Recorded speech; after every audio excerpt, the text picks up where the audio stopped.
Wake up, YPN in the morning. People, we got safety this month. We're going to be talking to Evan and Cassandra here, and just hosting here, me, Rob, Bowtie Rob, and Cynthia Johnson. Formerly Senna. So we're going to have a lot of fun here today, talk about some spicy topics with safety. Going to change it up a bit for the typical safety month stuff we do. So, I'll just pass it off. We'll go around the room, introductions, and then right into the questions. Ooh, okay. I'm Cassandra Morrison. I've been a realtor for 13 years as of the first of this month. My previous life, I call it, I was a police officer / sergeant with the Albuquerque Police Department for over 20 years. My specialties at that time included crisis intervention, crisis negotiation, field training, and instruction. So this is my second career, and I'm loving it. Done a little bit of it all. Yeah. Well, my name is Evan Fraley. I also was in law enforcement for a little over 10 years. Probably my favorite assignment was working a police dog, not a bite dog. Okay. She was a man-trailing bloodhound, so big floppy ears, real sticky, slobbery. But yeah, anything. Oh yeah, anything. Yeah, we did. I did driving instruction, FTOing, all that fun stuff, and it was went through a few critical incidents, so it changed my perspective on life as I know it. So I've been licensed since 2021, and loving every minute of it. Nice. Yeah. Cynthia Johnson, I don't really have, I've been in the mortgage industry as a realtor since I was 19 years old, started in wholesale lending. So origination now for almost 5 years. So prior to that, just kind of in-house. Now I'm on the outside, tired of making money for other people. I'm going to do it myself. Right on. So, Sin, you want to jump us off with the first question? So since this is a big topic for everybody and it seems to be the norm now, what role does technology play in helping realtors with their safety? Do you have any programs or anything that you utilize? Well, I want to give a big shout out to GAR for getting forewarned. I know when they had their previous program that they tried to launch, it was not successful. It was not very user-friendly. Forewarned to me has been a huge asset to my business as well as my brokers. I love it. So for those of us who don't really know, can you give us an idea of what Forewarn is or what it does? Forewarn is an app, or you can use it on your computer as well. It gives you history on the individual, not only their cell phone history, their home phone number history, address history, vehicle history, and also criminal history. Now, the criminal history is important to look at because you don't know if you're looking at an offense for maybe forgetting to license their dog or anywhere up to multiple level felonies. Oh. So it's super great. It gives you a place to start. Yeah, it's a great program. Well, that has to be a great tool. It is amazing. You can get some research on the persons you're supposed to be meeting before you actually get out there and meet them. So yeah, and when you run their phone number, if nothing comes back, that right there in itself is a red flag. It's like, is this really a phone number? Is this a Google number? How is this coming up? Right. Yeah, it gives you a good place to start. Yes. As far as, if you're going to trust them more than you normally would. Right. Yeah, it's a great piece of Trust software no one that and we demand have. proof. Okay. Yeah. Well, phone numbers, that's not really something that you think about, like, they don't have a phone number, but it is weird. Like, who doesn't have a phone number these days? Well, Yeah, I ran into a client not too long ago. She was 89 years old, and the only thing she had was a landline. Who has a landline anymore? Hardly anybody. Beautiful client, Miss Betty, but I even ran her because I was like, is this really a legit landline? Yep. And sure enough, she'd had it since 1991. So you can find out how long they've had the number. Did they just get it last month? And Yeah, this it's is powerful. from GAR's website, you said? Or you sign up It's one of through our GAR? membership. Oh, okay. Yeah, Yep. that they gave us, and best thing they've done in a long time. I love it. Well, kudos to Yeah, that. utilize it a lot. Anything else to add, Evan, on other special features for Forewarn? Maybe not particular with Forewarn. It's you can pay for background services. You're going to be paying hundreds of dollars a month, and then they a lot of the time have limited capabilities. But you can, if you background search, you're going to get 100 different ads. You're going to get false information. This will at least give you also possible aliases if it's really them or not. So you have to do your due diligence as well and really vet that information. But it's a cool piece of software that we have. Yeah, and guess- another thing I add to it is I always check social media for the clients once I get them positively identified. Yeah. I did have a client not too long ago. I ran him through forewarn. He had a couple criminal history hits, so I ran him through one of the social media sites, and his opening picture on that site was him standing there with an AR. And I was like, Yeah. well, let me do a little bit more research. Mm-hmm. And he was not the client for me. The Facebooks can go a long way. Yeah. Yeah. Any sort of social media platform. It's the pictures that people put on their pages surprises me sometimes. Oh my gosh, yes. I could Make me a definitely. little jealous sometimes. I'm like, hey, where'd you get that? I want that. Oh yeah. So I guess that kind of segues into like physical safety, talking about like using forewarn into going for a showing or something like that. Do you guys have some stories? I know going live, we were talking about some fun things real quick. Just wanted to share. Yeah, You start this? Yeah, recently, I mean, within the last 2 months, I was at a showing with a brokerage that kind of had different way of doing things than the norm around here. And we walk into the house with the client, and one of my practices is every house I go into, I try not to knock before I go in because I want to be on the surprise. So I'll open the door and I'll maintain positive control of the door, and I'll open the door and announce myself, yell realtor, depends on the house, and I stop and I listen, and I make sure my clients know, like, don't talk to me while I'm doing this, because I want to hear, is anybody running around? Does a door shut real quick? And that gives me a good indication if I'm going to breach that threshold. So kind of brings me back, kicking the doors. But yeah, and once we go inside to this particular house, walking around, normal showing, cool house, and then we get to the attic access, and the stairs are down, the ladder's down, and the light's on up there. And I'm like, this is strange. Like, how many buyers really go inspect the attic? Right. And I was like, this is weird. Let me turn it off and shut it, and I'll let the listing broker know. And I, because I'm rather large, I reach up through the ceiling, turn off the light up there, and shut the access. And we get through the house, and while we're talking at the front door, if it's the house for her or not, I hear footsteps in the attic. Ooh. And I'm like, do you hear that? And she confirmed it. I'm not crazy. And There is something up there. yeah. And I listened a little bit longer, and for sure it was somebody up there. And so we ended up, I told her, let's get out of the house, and I called the listing office, and they were like, oh yeah, we have our own security, we'll send them out. Wow. And I'm like, can you let me know what you find? Yeah. And as I was just curious, she went back to her car and left. I walked around the property. In the back of the property, there was a window to the attic that you could somehow, if you could get on the chimney, you could get into that window. Wow. And it was ajar. And I was like, ooh. So That's I don't know what they were doing up there. They didn't, we never saw them.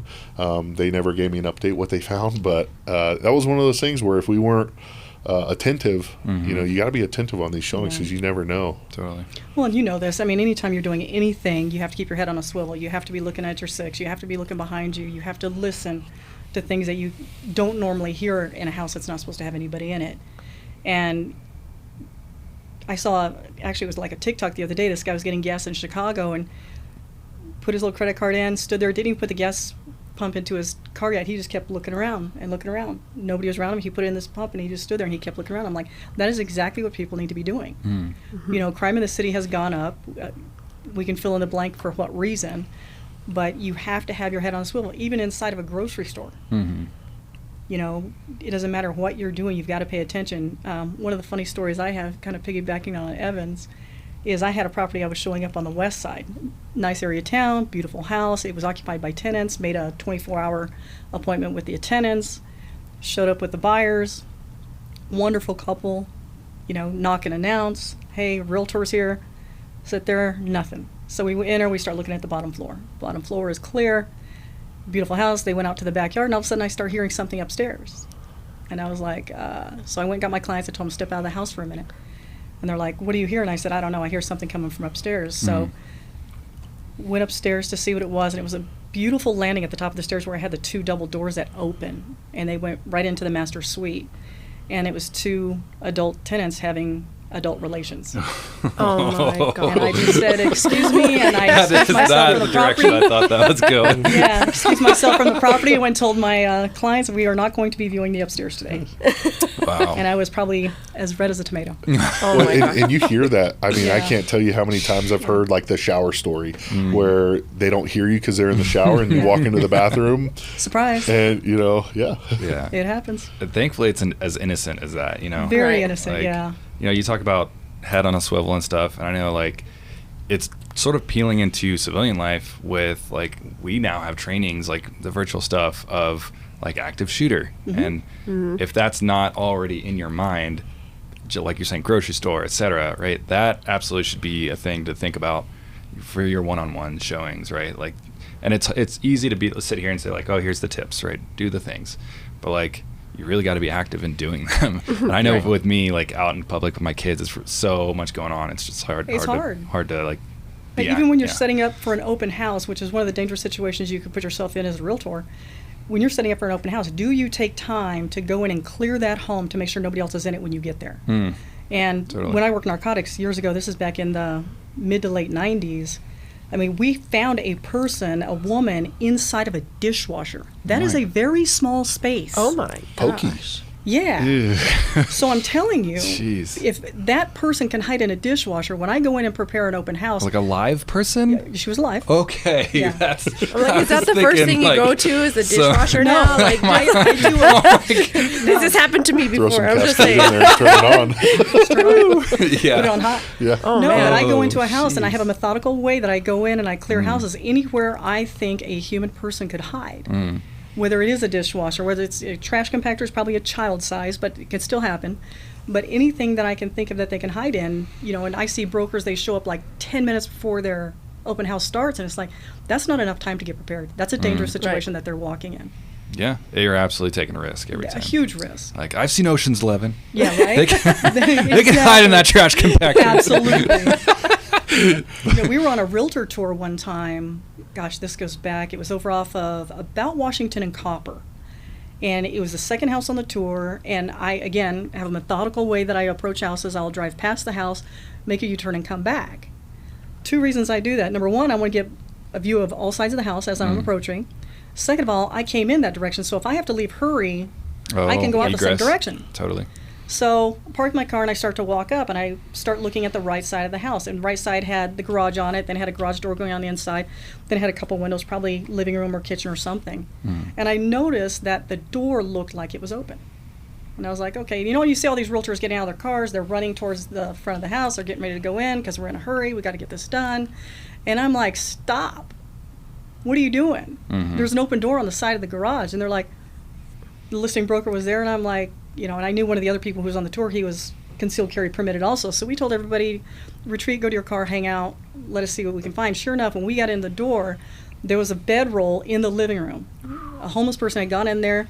They actually had a cook plate, a little single cook plate in the kitchen, and they had a can of soup in a pot, and they were cooking. So it was a dangerous situation. When we walked in, the guy ran out the side door. It was a safe situation after we cleared the house, but you just don't know. Yeah. And if people don't pay attention, that's where people get hurt. And that's why I say you got to keep your head on a swivel. Had I not seen that open door and everybody walked in, he was in the kitchen. There were knives and scissors and probably some other things in that kitchen he could have used. Right. And it was by the grace of God, nobody got hurt. Yeah. Well, I mean, did you have some? Well, I mean, they're all advertised, know. Yeah. They all have And signs with the out vacant front. pictures. Yep. Right. So, Sure. I mean, even if they don't, it just takes a doorbell or a knock to know it's vacant. You can hear how, even knocking, you can hear the echo, and you can tell. Yep. But yeah, they're all advertised that they're vacant. So, with the sign out front. Well, some aren't, but they can. There's certain ones an that- easy yeah. knock. Right. Right. Yeah. So, I mean, you got to be careful. I was just thinking about like the homeless or unhoused part of that aspect, and I know that like anecdotally that's a big concern for a lot of folks. Like some of our listeners out there from the questions and everything. So as far as like safety around that goes, like personally, I feel like it's more of like they're just trying to live their lives. That's most of my experience. If not here, then like in DC and other places. And we keep our space, great. but like obviously there's like a bit of like drug issue, right? And I think that's the concern, if I'm not mistaken. Well, if you have somebody that's I don't under wanna- the influence of anything, Yeah, you have zero predictability of what they're going to do to you. Zero. for sure. And It doesn't matter if it's alcohol, fentanyl, Yeah. meth, coke. It doesn't matter. Mm-hmm. They're unpredictable, and that makes them a multitude level of danger to you. Because they could get spooked because they they Remember, think they're you're the in fight or cops or flight. something, right? Yeah, Yeah, absolutely. They're in Right. fight or flight. They'll do So- anything to survive. Yeah. We don't know their mindset either. You know, I had a showing the other day. I pull up and the house is full of, the street is full of IPS and APD. Oh, wow. And you know the fixed wing is flying over, and I was like, "What is going on?" And it was a foreclosure, and the guy was a sovereign citizen, private on the back of his plates, and he wasn't going to leave, and ends up getting talked into leaving, and then. You know, that's going to be a situation where you don't know if you're walking into somebody who believes that's their house and they're willing to die behind that. Yeah. And you're just trying to show it. So you just, don't want to be paranoid, but there's dangers everywhere. Right, yeah. So what would be your recommendation if you have a background to go in and actually clear the home. For a realtor who doesn't have that background and did notice that door, what would you recommend the steps they take in order to say, is this a Get a safe hold of place me to and go let me into? show them how to clear a home. And I've offered that. I've offered it. And believe it or not, less than 12 people have taken me up on it. But let's go get a house that's vacant, or let's go get a house that's unoccupied, and I'll show you how I clear it. It doesn't take me an hour to do it. I can do it in less than 30 minutes depending on the size of the house. Right. And you have to do the same thing when you leave. So if you're having an open house from, noon to 3, it really starts at about 11 to 4. Right. Because you need to get your signs Get put there, up. You need to make yes. sure you've already, And I'll tell you kind of a funny story regarding an open house, but before I have an open house, I like to go knock on the doors to the left, knock on the doors to the right, knock on the doors across the street. And I usually do 10, 10, and 20. So there's about 40 houses I'll knock on. The whole time I'm doing that, I'm looking back at my open house because I'm like, who has the best view of where I'm going to be? And I want to make sure I make really good friends with those folks. Oh, yes. And in one case I was brand new in real estate, so this had to be like a 2010, 2011. But went across the street and knocked on this door, and it was an elderly lady, cute as a button, little Miss Kravitz woman. I just loved her. And I was like, hey, I'm your local realtor, and that's my car, and I'm going to be having an open house this weekend, and you're more than welcome to come over and talk to me. I said, but can you do me a favor and kind of keep an eye out, because I'm going to be by myself. And I said, if you see me standing in the driveway, I said, that means something's wrong. I said, if you want to call 911, that'd be great. I said, but if you see, either the garage door open or me standing in the driveway, call 911. So she's like, okay. So I go to start having my open house, clear the house, set everything up. Everything was great. And this guy walks in, big guy, not quite as big as you, Evan, but bigger than me, way bigger than me. How dare you? And so he comes in and he beelines it to the back master bedroom. Oh. The house is vacant. The house didn't have any furniture. It had 2 rolls of toilet paper, one in each bathroom. I put them there. I knew exactly what was in the house. And he starts yelling at me from way in the back, come show me what this is. What is this? What am I looking at? And I'm like, a roll of toilet paper? I don't know. I mean, there's nothing back there. So I wasn't engaging with him. I started walking towards the front door. And so I'm standing in the foyer, and I'm like, he's still doing it. And he's getting a little bit more assertive. So his personality was changing. I was like, okay, now I'm really getting uncomfortable. So I step out of the house, and I'm not quite in the driveway yet. And so then I heard something else. I couldn't tell you what it was. To this day, I still don't know what he had done. Could have been the blinds. Could have been anything. And so then I walked to the driveway. Well, then the elderly lady brings out her portable phone, not cell phone. Her portable phone, the antenna. Heck yeah. She brings it out, and she's like, I'm calling him She's for you. like, I'm I like, got you. Great. And so now I'm consoling her, because now I'm like, okay, I've got to be ready if this guy comes charging out of the house. He comes out finally, and he's screaming, B words and C words and all kinds of nastiness. And, she's just like devastated, this tiny little old woman. And, he goes to jump in his car. I'd already taken a picture of his license plate. I'm like, yeah, get out of here, guy. So then I call my buddies who were working, because I was still in law enforcement at the time. They get there, and they ran his history, and he was a flasher. So that was what he was planning to do with me. It didn't work out that way. But this poor little You really woman, disappointed him. the whole time I had the open house, I could see her in her blinds with her eyes. Yes. She was checking on me, and I just felt so, blessed that she would do that. And so That's awesome. I still take her cookies around Christmas because I just think she's the sweetest Oh, person. yes. I think she's just a sweetheart. Yeah, you never know. But it's because I took the time to go over there and say, hey, if you see this happening, something's not right. Right. And she really took that to heart. I think she canceled all her appointments that day. She was there for an open house. But she was just the sweetest thing. And do I think she saved my life? According to her, she did. Yes. And I will let her believe that forever. Oh, that's a great idea, Yeah. though. I didn't ever think about that, even just if you're going to an open house, to go around the neighbors and just say, hey, I'm going to be here. Yeah. Expect my vehicle. Look it up. Well, and I will tell you, since then, because that was like in 2010, 2011, I will not have an open house by myself. I will not. Even Yeah, with my don't. background, I will not. Don't. I pay a friend, hey, let's go do lunch or cocktails after. I've had a home inspector sit on them with me. I've had a lender sit on them with me. I've had a title person sit in with me. But I have somebody there. I would not do them by myself today. I just wouldn't. One thing I picked up from that story too is if you don't plan, then you're going to fail. Exactly. So Right. make a plan for everything, because if you don't, you're really, you're not setting yourself up when the stuff hits the fan. That's not the time to plan. No. Yeah. Because that's when it's going to fail. What is that? I think it's a patent saying, right? Like plan to fail to plan to fail. Yeah. Right. Yep. That's a good one to keep Yep. in mind. Well, so that in mind, because you said you'll never do an open house alone. Evan, being blessed and privileged, tall, right? Big dude. How is your perspective on that? Yeah, as I think well? and that's what in the safety classes I've done and talking to people, my level of comfortability in a critical situation is different than maybe yours or yours. They differ, but I don't do anything safety wise different than I would expect somebody 5'4", 100 pounds to do. When I walk into a house on a showing, I lock the door behind me every time.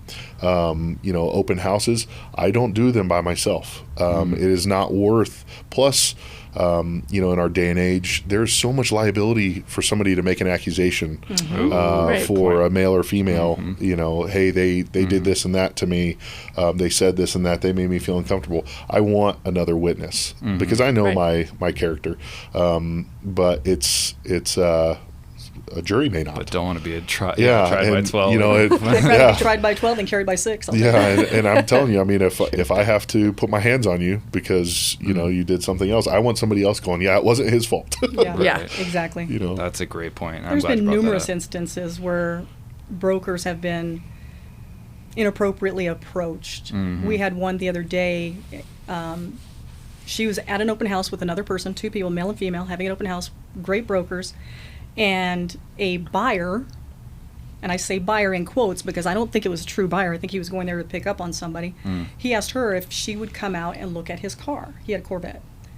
I was like, I wish I was there because I used to race Corvettes and we could have had a really good conversation. But so she went out and I was just like, wait a minute. Why did you go out of the house with him?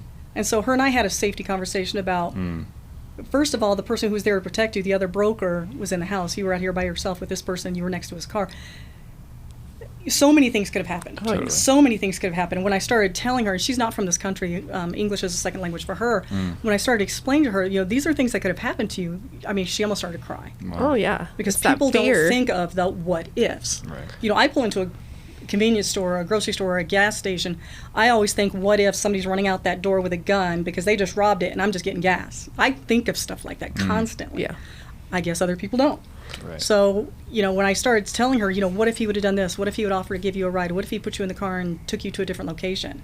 Do you know FBI statistics, your survivability rate just decreased by 78% if he takes you to another location? And she was just, like I said, she was in tears. I'm like, I'm sorry, you've got to learn that's not acceptable. Yeah.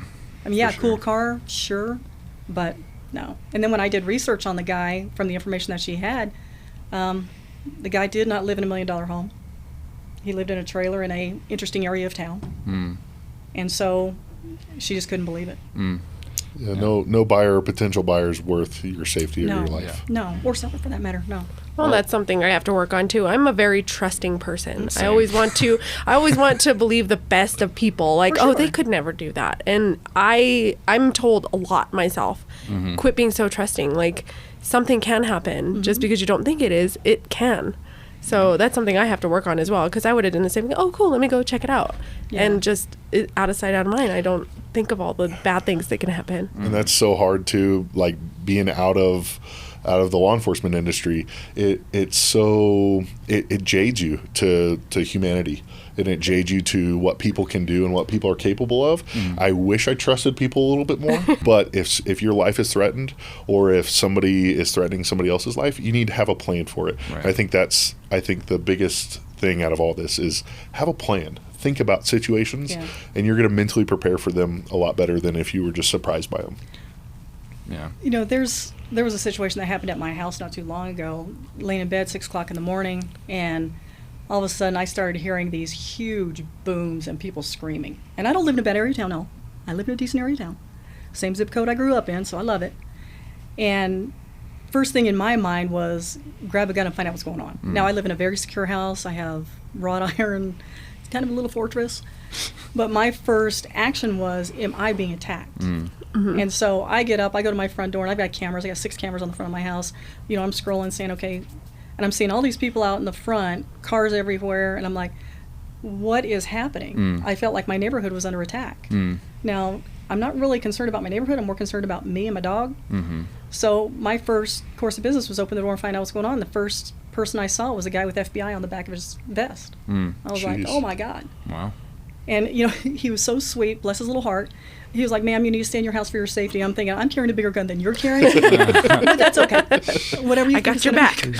You know, and so I literally went out into my courtyard, and he kept telling me to go back in the house. And I was like, no, this is my property. I'm good. And I had it all on camera later. It was kind of funny. But you have to be prepared. If you're laying in bed at 6 o'clock in the morning and something like that happens, what are you going to do? People don't, that doesn't even cross 90% of people's minds. You know, we were raised with this. You know, when you're, and back in the day, it was pager. When your pager went off early in the morning, what was going on? You know, so when your phone goes off at 2 o'clock in the morning, it's usually nothing good. Yeah. Yeah, and you have to be prepared for stuff like that. You know, but this is not something I expected. It was FBI, DEA, APD, Bernalillo County serving a search warrant 2 doors down for guns. Oh, wow. And I was like, huh. They missed your house. I'm just joking. Well, I'm glad they did. I'm right here. I'm very glad they did. Yeah, you got the right address. Go that way. No, I'm very glad they missed mine, but you just have to be prepared for anything, anytime.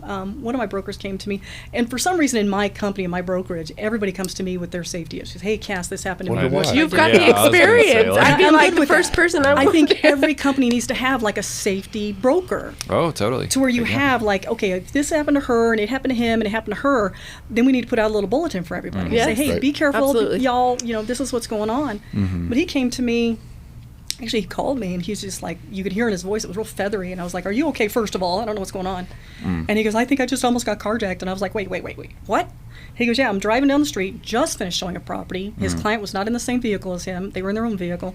And as he was pulling down the street, a person jumped out in front of his car. So he had to slam on his brakes.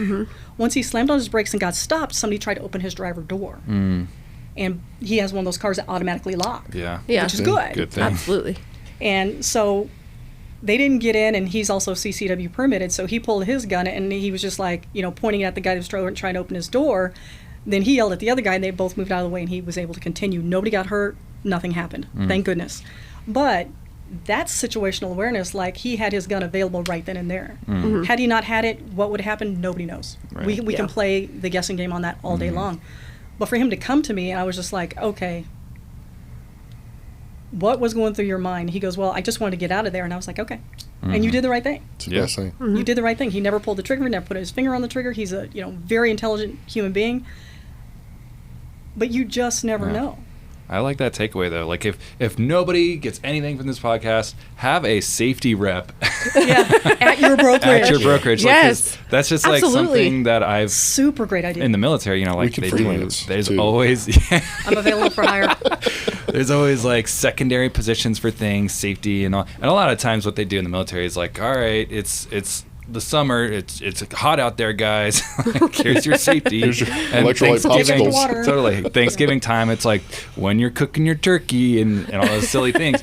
But at the end of the day, like, this is real for like realtor in this world, right? And, Right. you know, like that would be super awesome, like to have a representative to Yeah, and be mindful of those things. And it, you know, it is what it is. But so many people, and I don't know if it's because I'm getting older, but so many younger realtors are getting into this and not paying attention to these things. And some of the pictures and videos, like some of them can be a little spicy. And you know, if you're a predator, like social media is giving you an end to these, you know, your life, and so be careful with that too, because you know, I see a lot of people, they're trying to be consistent on social media, and they're telegraphing their whole day from when they wake up, what they wear, you know, what coffee shop they go to every day. I mean, and you got to be careful, you know, no matter what sex you are or what you look like. Yeah, that's a good point too. Another thing to remember, like, add that to the checklist, right? Yeah. Don't be paranoid. Like, have fun with this. Live your life. There's a book out there. It's called The Gift of Fear by Gavin DeBecker. It's one of my favorite books when it comes to talking about believing your gut. And I know Evan and I are very strong on this. You got to listen to what your gut tells you. And sometimes it's even in your mind. You're sitting there and it's like, this doesn't feel right, but you continue to do it. Stop. Stop. Leave. Stop doing what you're doing. If there's something inside of you saying, I'm just not feeling it with this client's just rubbing me the wrong way, I don't like what he or she says to me, you are not the right broker for that individual. Don't jeopardize your safety just to get the next deal. And it gets into being very, very trusting. We don't want to offend anybody. That's our nature when it comes to real estate. However, what's more important, making that deal or surviving and being home for your children and your family? Safety or over just sales. going for the next deal, apparently. That's my other thing I got to work on, learning how to tell people no. It's tough. It's okay to say no. You know, I had, again, very early on in my career, I had a guy, I ended up showing him 27 houses. This is a true story. 27 different properties. And you know, when we're talking to our buyers, we're like, hey, what did you like? What didn't you like? What do you want, you know, better? I found him the 100% house. It was everything this man had told me he wanted, and he wasn't making an offer. So I was like, let's meet for coffee. So we met for coffee. I was like, okay, this house had this and this and this and this. I'm going over his checklist, everything. Why aren't you writing a contract? He wants to spend time with you. He wanted to take me to dinner. I was like, yeah, we're done. Dude. You just lied to me 27 times. So oh my gosh. I might have gone to dinner. Free dinner? No. I'm just kidding. Ladies and gentlemen, I get 10%. Just kidding. But no, I was so offended. I was like, I mean, wow, I was so angry. And I couldn't believe it. He wasted my time 27 times, showing 27 houses. I'm like, yeah, I'm definitely not the right broker for you. And I literally was like, we're done. And I walked out. I mean, no explanation, no see you later, nothing. Just, I'm done. For sure. You know, and you find that when you're dealing with clients, if they're serious, they will get the pre-approval. Getting a pre-approval letter on somebody is critical. When we had Garland Taylor, he's with Coldwell Banker Legacy years ago, I think it was 2004, 2005, he was murdered from a floor call in North Albuquerque Acres. Wow. They called him at the end of his shift and said, we want to see this house. And it was a gentleman. He showed the house. The guy executed him in the doorway and put his body in the coat closet. Wow. And it was to do a drug rip later that night with a high-end drug dealer. So can it happen? It does happen. It does. It's happened in our market. It's happened to brokers in our market. And it's something where, going back to social media, just to elaborate on what Evan was saying, you know, we have people out there and look, oh, I bought the Rolex, oh, I just bought a new Corvette, or, you know, oh, look, I just bought my kids a new Razor or whatever. When you're out there and you're presenting that feeling of wealth, that you are wealthy, you are rich, you have all this money, you're making yourself and your family a target. You're getting that attention on you. Yeah, and I don't know if they know this, but even with the photographs they're taking and posting them on social media, they have a geocode that I can find out where you live that fast. And I know how to do it. And when you try to tell people this and they have their level of ego, for lack of a better word, you know, I love to post out there that I just bought the new Rolex. I love to post out there that I just, you know, bought a Corvette for my daughter's first car and stuff like that. It's like, you really need to pay attention to that. You are making your entire family a target, a hard target. Because they know if they go to your house and, you know, do an overtaking on your house, they're going to make a lot of money stealing from you or possibly hurting or killing you. We don't want that to happen. Right. So social media, to me, I've ended friendships over social media because they would do exactly what Evan was saying. Every Wednesday, we used to go to Mykonos and listen to jazz and have martinis. And my good friend was posting, hey, we're at Mykonos again. Hey, we're at Mykonos again, and blah, blah, blah. And yes, I do love good jazz and I love a good martini, but I don't want it on social media until maybe like 3 months later. Yeah. Right. Yeah. You know, because I don't want that pattern to be out there. They call it breadcrumbing is what they call it. You're dropping little breadcrumbs of your day. Oh, yeah. Whether it's going to the same coffee shop, going to the same place for lunch, going to the same bar for dinner. You're breadcrumbing. People can find you. Yeah. I think the worst safe. offense for me is an app called Strava. And those who aren't familiar, it's just like a fitness app, and you're tracking your runs, your bikes, whatever you're doing. And especially those activities that it requires a map. Yeah. Like I could be up in the Jemez where I don't even have cell service, but my GPS watch is tracking and then posts on Strava. Like you're absolutely 1,000% right. But will I probably do it this weekend? Yes, I probably will. But still, it just is be aware. something. Absolutely, Be aware of like, that. It's a risk that I am taking. Also, like kind of willing to take, considering the effort that it takes to get up into the mountains. But but yeah, it's one of those things that it's been told to me before, reminded of several times, and I'm like, I just like for some reason, I guess I'm like still in this back of my mind, like I'm just like a big tall white guy, like who's gonna mess with me? But Cassandra will probably be the one to kick my ass. You know, it's like because like I'm not a fighter. You know, like I'm not a fighter, and that I want to like ring true to everyone on the podcast is like it doesn't matter who you are, like Evan was saying and Cassandra. You got to be thinking of these situational awareness things all the time. Well, and if anything happens to you, we'd be able to find you. Yeah. So That's the part of the safety. Why is Rob running so slow? And I think that's why I kind of liked it, because there is a feature like you can share it specifically with your family members. Yeah. But it's like so like if something bad happens or it pings or whatever, you know, I think Apple has a similar feature as well. They do. That's the good and the good and the bad of technology. Totally. It records everything. Even when I get into my car in the mornings, certain days I have volleyball, or this day, and then I get on starts. It's like 7 minutes to Stoneface. Yeah. 7 minutes I to know, Charlie. I'm scary. like, oh It is my scary. gosh, Yeah. I gotta quit with that same pattern. I mean, it's the same thing. I don't need to Even know. my vehicle records it. It's crazy. I know you're going to work. Exactly. Yeah, totally. Yeah. And I don't know if we're like off this topic at this point. We can get back to the questions. But I know you mentioned like the concealed carry several times. So like if we can keep it as factual as possible, right? Talking about the policy, there was a new thing that you guys were talking about pre-show air. Do you guys want to jump into that now? Spicy, extra spicy. Well, just like informationally, because personally, I didn't know that before I walked into this room. wow. So there's more than willing to know that like other listeners don't. Right. Yeah, I mean, it's all over the news. This 30-day gun ban that the governor just recently came out with. I guess it's a health order. And so I don't know what it's trying to provide. So the context that I understand is that there was an 11-year-old killed in a road rage incident. And now because of that, it triggered this no open carry, no concealed carry ban in Bernalillo County for the next 30 days. Wow.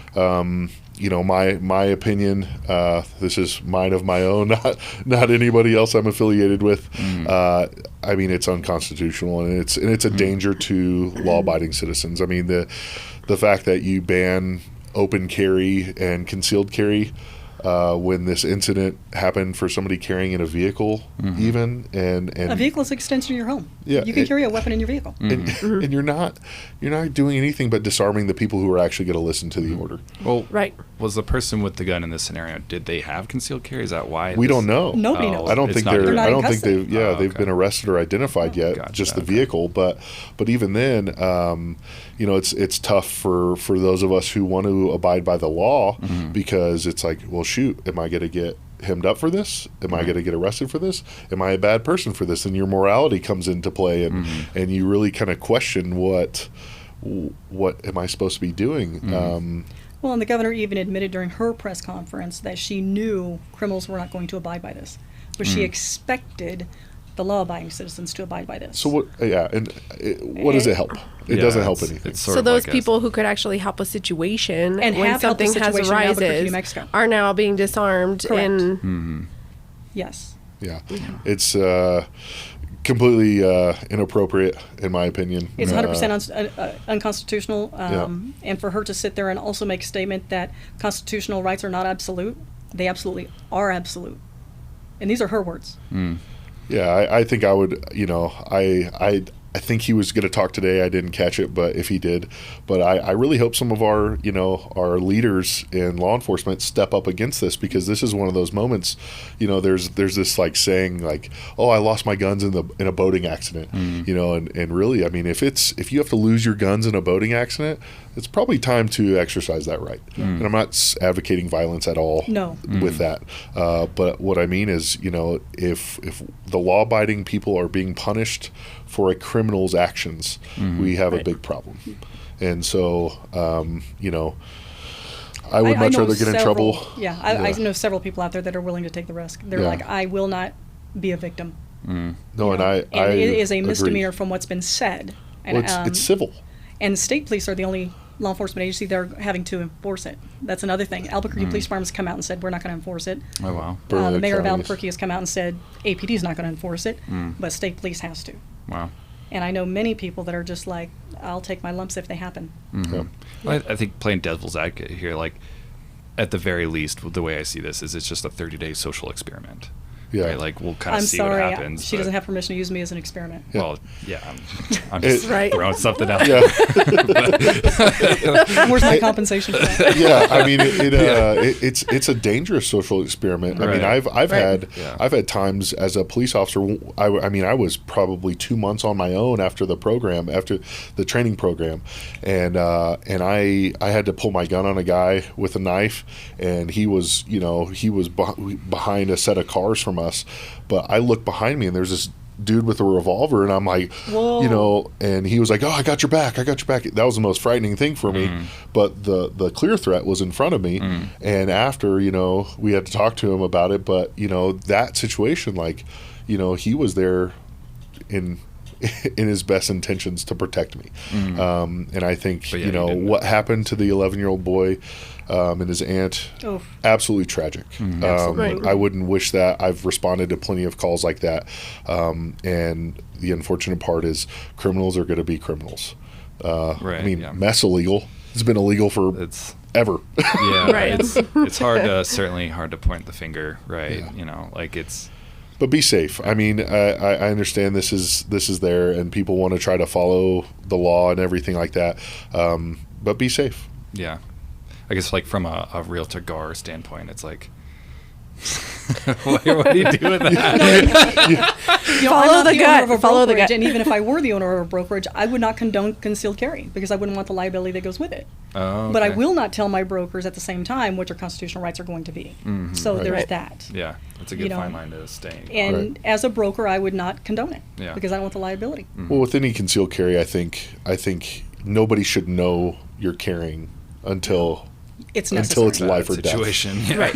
Totally. The only time that I'm going to pull mine out is if I'm going to have to use it. And But that goes back to the law enforcement training. Right. Don't point your gun Right. at anything you're not willing to Right. Right. destroy. Honestly, like coming from a scout, right? That's bare minimum, rifle safety stuff, Right. Yeah. I feel like if you have a gun of any sort, that's where you should know that. Well, and I've worked with plenty of people one of too. We've four had things. conversations, very anti-gun, Yeah. and the way I approach coaching safety is if you're not comfortable carrying a gun, I will be the last person to push a gun on you. Absolutely. Because Yeah, totally. because that criminal is going to take that gun and use it against you. Yeah. Yep. And so be comfortable and be sufficient in your own self-defense skills, whether you're the fastest runner, the fastest kid alive, Flash. or you're amazing, you're a black belt, jiu-jitsu, Right. whatever the case may be, you're really good aim at pepper spray, whatever the case may be good at something, prepare for it, have some Right. level of physical fitness. I'm not the leanest guy in the world, but I'm at the gym every day at 5 a.m., and it's just something you have to do to maintain your safety, your client safety. Right. I mean, it's just have some plan. Come full circle. Totally. Yeah. Well, and it comes to knowing what your abilities are. Yeah. If you do have to go hands-on with any individual for your own self-protection, what are your capabilities? As people come up to me, should I take a self-defense class? That's your decision. And they're like, well, maybe I should take one. I'm like, okay, you should probably get an intro. Maybe, see where you're at there. And if you don't like the intro, then maybe you don't want to do it again. But if you do, and I know 3 different levels of instruction to where if you wanted to just go do a quick hands-on to see what your capabilities are, I'll send you to one gym. If you want to know, hey, I want to go to level 2 and say, hey, I want to start doing this maybe once a month or once a week, level 2, and then I can send you to level 3. This guy's a trained assassin. He'll teach you how to be a ninja. You know, again, it's all in what your capabilities are. Yeah. Like, I know I have bad arthritis in my hands, so for me to punch somebody is really going to hurt. So I'll probably use an elbow, a knee, or a foot in lieu of one of those. Not everybody goes through figuring out, hey, what is my strong hand? Everybody thinks, oh, I'm right-handed, it's my right hand. Not necessarily. Right. You know, and again, I'm not the one to teach those, but I'll put you in the right direction to get you that lesson because I'm not the one to do it. And who knows, maybe you like judo, and because like one of the loan officers that he sent a just tiny, you know, she's like, she fell in love with it. She does all the time now. Yeah, I know one lady, God, this goes back probably about 6 or 7 years now, she got into boxing. And she is brutal. You and I just like going to the gym to watch her. I'm like, I'm glad I'm not on the receiving end because she's got a lot of anger built up in there. But yeah, it's fun to watch her. Yeah. It's like she has really developed and she enjoys it. I'm like, and I tell people this all the time, you do you. Right, absolutely. Yeah, do it your way. Do it your way, do what you're comfortable with. But I 100% agree with Evan. I mean, don't go out and buy a gun because if you don't know how to keep a gun, and that's my biggest thing. Right. I didn't learn how to retain guns until I was in law enforcement. I had been shooting since I was 12 years old. And when you have to fight for your gun against 2 or 3 individuals and keep your gun, it's not a pleasant place to be. So until you can retain your gun, you shouldn't be carrying one. Yeah, that's me, guys. I'm not the one who's open carrying or concealed or anything because I will absolutely lose it. I have a hunting rifle, and that's like as far as it goes for me. Not a bad thing. But yeah, kind of mirrored it another time. Like if nothing else from the podcast, it's the vibe, right? Like if the vibe isn't right, the juju or whatever, the feeling, Stop the gut doing feeling, what you're doing. right? Yeah. Yeah, like and back out of that situation for sure. Yeah, like Cassandra said, know your space. Yeah. Know your space, your way in, your way out at the very least. Yeah. Yeah, there was something that I just thought of too, like, you know, also being aware of your surroundings with that. A lot of us like to lead people through a house. Not anymore. It's all the feeling you get, but if you're leading somebody, you need to constantly be attentive of them. There's been many open houses that I've been at where I've been kind of, I don't tell them that I'm watching, but like if we have, I feel really protective on people I work with, but you know, they'll be showing somebody walking through the open house, through the house, and I won't tell them that I'm kind of watching and keeping an eye on them, but I do, and as they're walking them through the house, telling them features and being a great realtor, this person's behind them on their phone or just looking at them, not even looking at the features they're pointing out, and I'm like, what are they there for? Exactly. What's your motive? Yeah, you're supposed to be here for this house, but you're there to either look at your phone or watch, you know, TikToks. Then walk down the hallway. It's be aware of your surroundings. If that person you're walking through is more interested in you,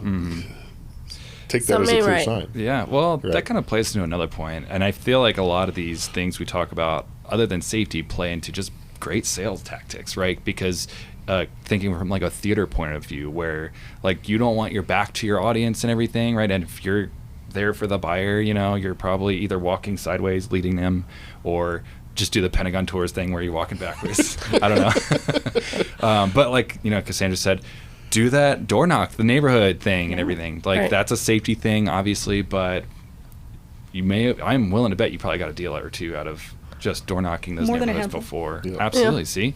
So like just other than being situationally aware. Totally, for the safety aspect and the sales aspect. Evan's a nice one. I mean, I kicked in too many doors when I was in law enforcement. I used to get bit by the little ankle biter dogs. So now when I open the front door, I'm like, and here you go. Have at it. And so I let them go in first. And the reason why I do that is because if I see them turn around like this, that gives me time to react. And so they're kind of my buffer, if you will. And that's just something, I do lock the door when I enter, and there's 2 schools of thought on that. Lock it, don't lock it. Well, I know what's behind me is a locked door. Right. So I know if I have to exit that direction, I've got to save enough time to where I can thumb lock it or whatever I need to do. But I do not walk in front of clients anymore. I don't. You know, and it's the lesson learned coming out of the Garland Taylor case. It's not going to happen. I'm like, and there's the upstairs. Let me know what you think. And hey, there's the loft. Or maybe they do want to get into the attic space. I'm like, don't crawl in there, but you can get up there and peek. But I'm not going with you. Right. Bathrooms, don't go into bathrooms. Basements, I don't go into basements. I had the bejeebers scared out of me. God, this isn't too long ago, a couple years ago. Went over to this house, kind of a dilapidated house, large house, over 5,000 square feet. Wow. And he had a basement. And he was very insistent that I go down into the basement. I was like, nope. No, thank you. I didn't even say that. No. No, you need to see, because what he had done is he had a house that was hooked up to, like, I think it was 21 or 28 car batteries. That was his electrical. What? And it's a patented system. He's like some geek from Sandia Labs, and he wanted to show me this thing. I'm like, we're good. I believe you. Not going into basement. Yeah. Take pictures. I believe you. Yeah. You do you, but I'm not going down. And it was one of those basements, it was very, like, humid. It was dark. You can kind of smell the mustiness of it. I'm like, there is absolutely no reason I need to see car batteries. I know what they look like. I can tell my car. You know what I mean? I won't know what I'm looking at anyway. Yeah. Right. Totally. Send me a Fantastic, picture. Yeah. I'll take a look. But if they're that convincing, and by him trying to be that convincing with me to go in the basement, it really made me uber cautious. Oh, yeah. Just like, why are you being so insistent? Yeah, totally. Yeah. And that gave me listen like to your heebie-jeebies. gut. I was like, think- let's go stand outside. I've seen too many scary movies with basement stuff. Yeah. I'm not going down there. You see Mike pull out the corner. No. I think we got time for like maybe one more question off the list. Do you have one you wanted to ask? Not specifically. I do not. The list from the listeners. Oh, we talked about, well, if you didn't, we could always talk about, circle back around to the background check stuff. Because other than forewarn, which obviously the realtors have at their disposal, if you aren't a realtor, like what other fun ways do you get a background check? You pay for it. Yeah, you're right. I mean, Okay. you go to your favorite paid source and you hope that their information's correct. That's the difficult part, and that's what's so amazing about Forewarn and having that benefit with GAR is we have this system now that we can go into, and either if you don't have their phone number, you can search them by first last name or phone number, and you can actually get some decent information from them. I mean, it's a pain in the butt. You have to authenticate it every time you log in. I'm good with but that. it's totally worth it, and it's extremely important for us to do a little bit of research on our potential clients. Another thing you can do, which literally cost us nothing, is ask them if they have a TSA pre-check. If they have a TSA pre-check that they travel with, especially clients that are coming in from out of town, hey, did you use TSA pre-check? And they say no. Well, do you have it? And if they say yes, that means the government's already done a background check on them. I didn't even think of that. Yeah. It's so funny. Like, That's genius. And, It's and pretty for single brilliant, and folks I out wanted to there, do bring the that same up. thing. yeah, dating. Yeah. When I was single in the dating world, that was one of my questions when I go on a date. Do you have TSA pre-check? And they're like, yeah. And I'm like, great. How long have you had it? What was your last update? Where do you travel to? It kind of leads into all these questions. Yeah, And it's like, absolutely. Be casual about it. yeah, be casual about it. And I like my little checklist. Yeah. But yeah, there's other things you can do. That's clever. Always go to social media, search clever. their names. If they use, I would say, an abridged name, like my name's Cassandra, people call me Cass. If they use Cass, I'll search by Cass because they may have a secondary profile. Yep. Yep. And use all of them: TikTok, Insta, Google. Twitter, now X. Google their name. And when you're Googling their name, don't just Google it for all, Google it for images. You will find some images out there that could be very disturbing. Mugshots. Oh, man. Mugshots, you okay. can also see, like one of the gentlemen I was explaining before we went live, he had a picture of himself holding an AR, and I was like, ooh. Matched up the face, and I was all, that's really him. Maybe not the guy I want to go meet alone. Yeah.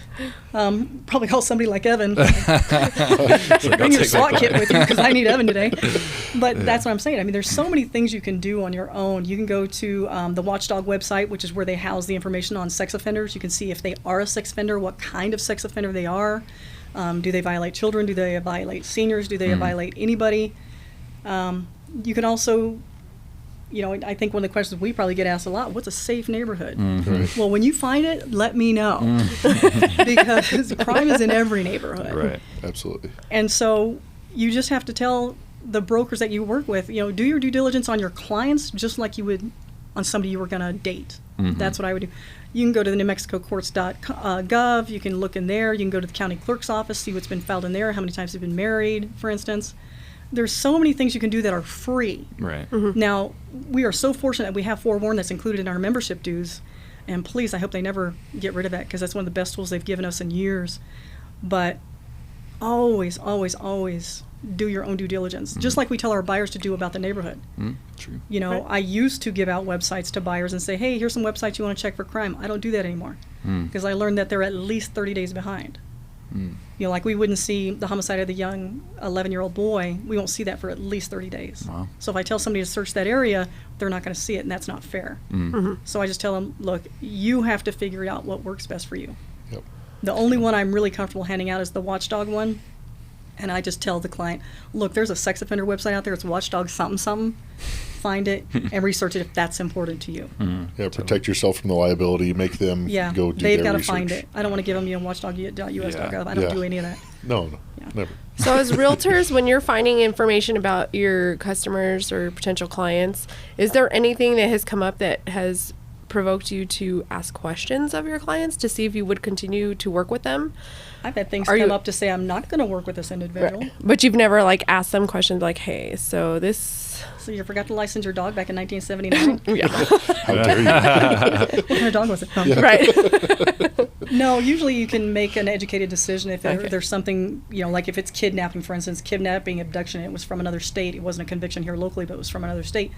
Another broker brought it to my attention. I said, well, you know, again, your call. I'm not going Right. to accept the liability for it, but how would you feel? Right. Well, you know, it would be okay if I took my husband. I said, then take your husband. Right. You know, you do what's right for you, Make your Let's own go call. down together. right? And I'll tell you, I mean, I probably wouldn't be comfortable going on it alone. Right. I wouldn't, even with my background and the fact that I do care, I wouldn't be comfortable going alone. So if you're not, that's going to be, like I said, I don't know other people's capabilities. I know Right. what mine are. I know if it gets to a situation where it's me hurting somebody or me going home at night, it's going to have to be a very fine line. A very fine line. I like to ask for their state issued identification as well. A lot of this comes from like whenever you get those weird social media messages from, you know, If he asked me for my state ID, I'd be scared to say no. Okay, here you go. it's normally over text, you know. Yeah. But yeah, it that has filtered out a lot of people for me, because if they're not willing to give me their ID, shoot a picture of their driver's license, or, you know, there's literally, I can find all that information out about you without forewarn Right. if I wanted to. None of it's sensitive information, so you know, it's not like I could steal your identity. And if they're hesitant, I'll tell them, look, this isn't for me to steal your identity. This is for me to verify who you are and that we're going to be safe conducting business together. And I know who I'm working with. Yeah, exactly. And that, if you get a forewarn off their cell phone, that's a little sketchy, ask for their ID. If they're unwilling to totally. provide you their ID, I'm unwilling to meet them. That's a red Right. flag. There you It's go. a huge Yep. red flag. That's a good- Absolutely. That should be telling you something in your gut, like, why wouldn't Good you checklist. Right. Yeah. give me your Right. ID? Yeah. Well, And hopefully up to that point, they've already seen a lender, and the lender's absolutely already asked for that, and gobs of other things. Yeah. Well, and that's the thing. If they have been to a lender and they do say that they're pre-approved by their lender of choice, let me have that person's name, your loan Right. officer. Totally. Let me have their phone number, and let me have the name of their company. Now, I'm not just going to call the number they give me. Right. I'm going to Google the company first to Absolutely. make Yeah. sure I'm not getting somebody else. Right. That's a good idea. When I had And then I'll one, call One the of their desk friends number. or something. That's Yeah. exactly it. You've got to Yeah. be cognizant of that, because people are pretty slick sometimes. and I've They're been- clever. Yeah. People are clever when they want something. Yeah. Yeah, I've enjoyed kind of messing with the tech scammers. Oh, I Yes. do. And I try to waste as much of their time as I can. And I had one the other day. He sent me his ID. I could clearly tell it was fabricated. It was decent, but it was enough to be like, no.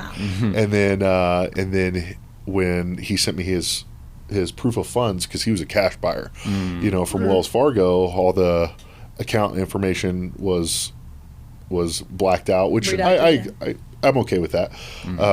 He doesn't know me. We've never met. But so I called Wells Fargo and was like, hey, I have this person, you know, a proof of funds. I'm not asking for their account information, anything like that. Can you just tell me whether they have an account with you? And they were like, well, we can't tell you. They gave me a bunch of excuses. I was like, look, does the name exist in your system? Yeah, right. And no, it didn't. And I was like, huh. Thank you. Cool. So I continued to waste his time. Well, that's a good also like gee whiz thing too as well to do for like potential sketchy buyers, because Right.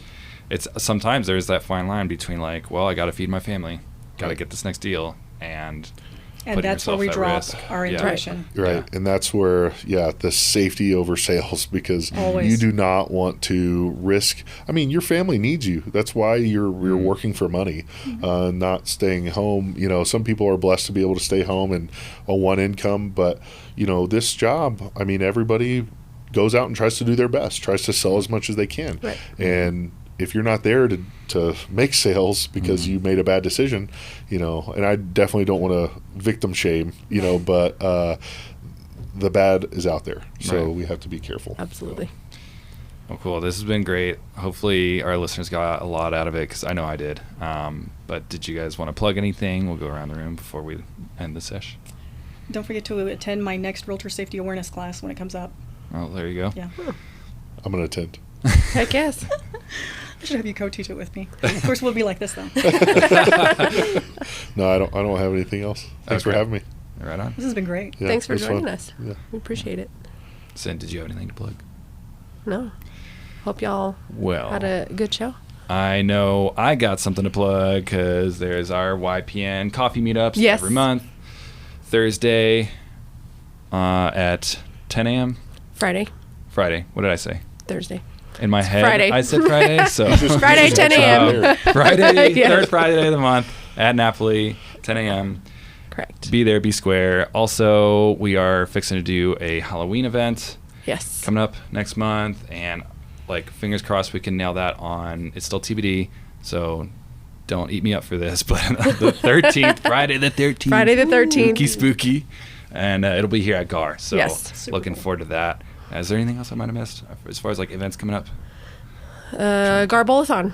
Totally. October yeah. 21st. Already registered. Oh, yeah, Yes. that's going to be a fun That'll be one, fun. because they're The Bowlathon is on the blocking out 21st. the whole, yeah. Yeah, It we is get the so whole much fun. facility this Thank time, so it's going to be just That reminds me. I won a Southwest gift card. I still haven't used it. $250. Oh, from From the like 2 years Bowlathon. ago. From the Bowlathon. Yeah. I That's need to awesome. fly somewhere. Yeah, I like going to the Bowlathon, although I haven't been in years. But just that extra opportunity to wear your Halloween costume, Yes. other than Yeah. the So one cool. time. So I will be dressed as a bowler. I'm gonna bowl in '96. I'm just Okay. gonna confirm it, lay it down right now. I think I want to say there's a lot more. Go on gar.com, Right. for upcoming events and everything.